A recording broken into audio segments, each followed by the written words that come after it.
Hi guys, welcome to the channel. It's Monday, September 9th, and we're going to do a recap of Antonio Sledge and his attorney. First and foremost, I want to do a little apology because I did a video where I did some clips of, um, attorney love versus everybody else, where truth versus untruth to Judge Glanville and Judge Whitaker.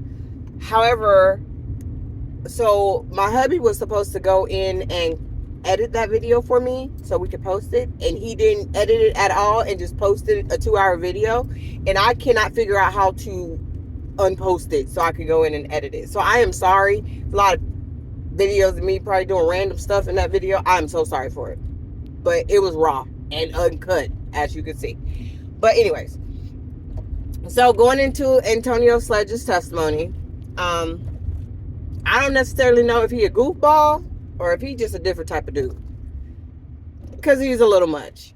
It doesn't seem like he's like easily triggered, but it does kind of seem like after a while of going over the same thing over and over and over again, he gets frustrated. And it seems like his frustration is because sometimes he doesn't understand what you're asking him. And one thing I can say that the defense did as opposed to Attorney Love is the defense actually, when they find themselves using words that they feel like he may not have understood or he may not understand, they would acknowledge that and say, okay, maybe I need to re-ask this a different way. I'm sorry, maybe that was a bad way of framing my question. Let me re-ask it.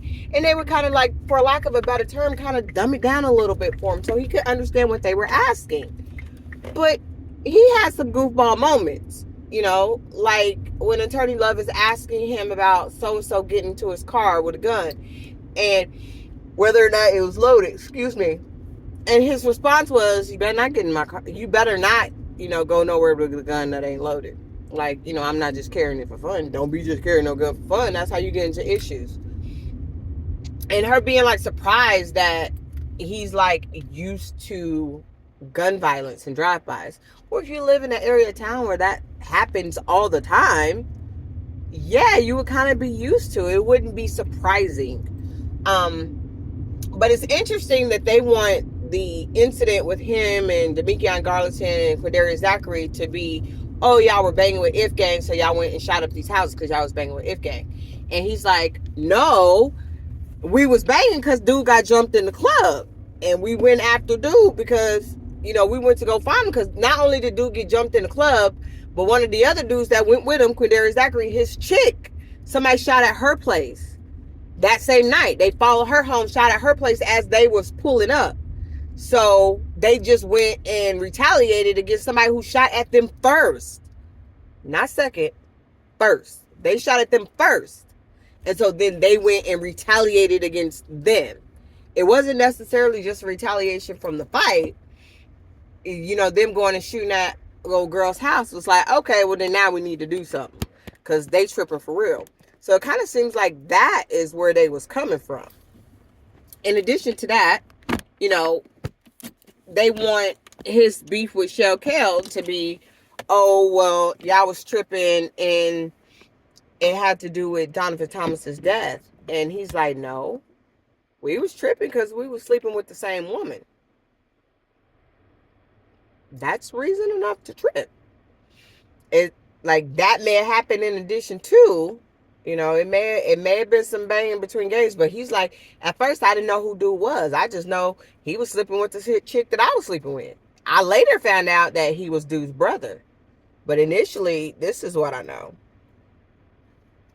And what's interesting is like the state is like saying, we need you to agree to our theory on what has happened, why it has happened, and not necessarily what really happened.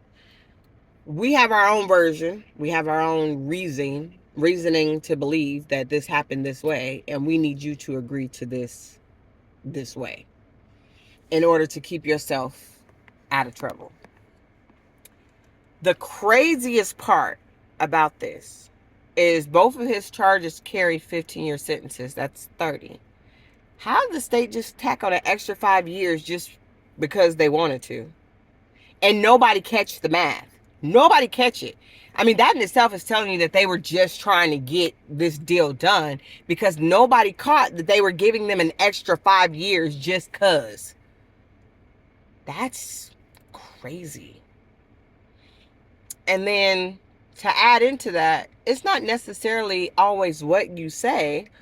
It's kind of how somebody took what you said. And if I'm trying to tell you something that happened and you tell me, nope, I'm not going to ask you nothing about that, I would kind of deduce from that you don't want me to tell the whole truth. You only want me to tell what you want me to tell. So if someone knows that this happened, i.e. still, and they're saying, oh no, now I want you to tell what happened, and I say, well, oh, this is what was asked of me, this is what was said, but they kind of cut me off in the middle of talking and said, yeah, I'm not going to ask you about that. I would take from that you didn't want me to tell jury, or you didn't want me to tell somebody else what we were discussing. It makes sense that it could be interpreted either way. Not necessarily that he was trying to hide something, but that it could be interpreted either way. That's fair. And you can always tell when love is like frustrated with something that's happening, or she's kind of a little pissy about you not answering things the way she wants you to answer, because her voice gets really loud. It's a black woman thing. Her voice gets really loud and she gets really confrontational. It's not necessarily combative because she's on the other side of it, but it's confrontational. And I think Antonio Sledge said it best today when he was like, can you stop yelling at me like you my mama? Like I'm in trouble? Because that's exactly what she was doing. That's exactly what she was giving. And then, can we say anything about her subpoenaing the attorney, like ASAP, and then questioning him? Like, nah, I'm going to need you to say it, or your client's freedom may be at risk. Like, you going to have to clarify the way I need you to clarify. I'm just so over this case. I'm so over it. I'm so frustrated by it. And, you know, most criminal justice professors actually discuss plea agreements in their classes. I know mine did. And mine actually wrote a couple of books, more than a few books. And it's to be expected that a plea deal in itself could be considered a form of pressure or coercion, because whether or not you completely agree to what the district attorneys are saying, or whomever it is that's offering you the plea deal, in order to get a reduction in sentencing, you have to agree to their version of a situation.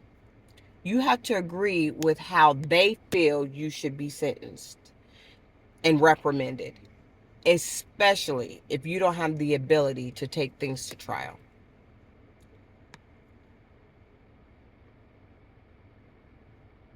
Do I want my freedom? Do I want a certain jail system sentence? Or do I want to sit in jail for 35 years? And this may or may not be right. Okay. And let's not act like these men didn't do something wrong. It was clear that they did something wrong. But was it to the extent that you say? Maybe, maybe not. But every single person that they've offered some of these plea deals to, that I've heard them go back and try to impeach them, that may be now facing lengthy jail sentences, every single person didn't even graduate high school. Probably barely went to school, those that were in high school. And even certain words that are being said in court, they don't understand what you're saying. They don't understand what you're saying to them. So if we can stop pretending like these aren't uneducated men. They may be street educated, but they're not book smart men or women. They don't know what you're saying. They know that you caught them on something, you gave them a certain amount of time, and if they do what you want them to do, they can get less time. But for them to say that you told me to sign this here, but when I go in the courtroom, if you call me, I could tell the truth. That's what they think they're doing. Like, okay, this may not be true here, and I sign off to that, But if I go in the courtroom, you're going to give me an opportunity to tell the truth, even if the truth isn't in agreement with what you put down as your version of the truth. And that seems to be what they all understood it to me. That this may not necessarily be right, but this will get you out of jail right now. But if you get called to trial, you can go in and tell what the truth is. And so that's what they're doing. So they seem very confused. And what you're telling them is, no, no, no, no, no. It's not your truth. It's the truth that you signed off on. It's that truth that you initialed in those factual acknowledgments. That's the truth I need you to agree to. And that's where they all seem to be very confused.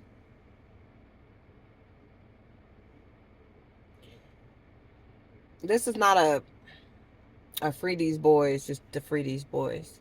This is clearly the justice system trying to get over. And it's so ugly that it's televised. But you know what? Maybe if you knew better, you do better to both sides. But for sure, to the DA, there's a reason why other prosecutors didn't want to bring this case forward. It was messy. It was messy from the jump. And now it's still messy. You should do better on your plea deals next time, because this is a messy ass case. Like, share, subscribe. I now have 55 members. Thank you so much. Oh, I enjoy it. So thank you guys for all that are subscribing. I appreciate you. I will try to come with also different content. Yeah, but thank you so much for tuning in. I appreciate you. You know, I didn't expect this thing to blow up and just overnight have 1,000 members, but you know, I appreciate all you guys. I appreciate you liking, sharing, commenting. I appreciate the commentary. I appreciate all of it. So thank you so much. And till next time, Kanisha's Car Rant. Talk to you later.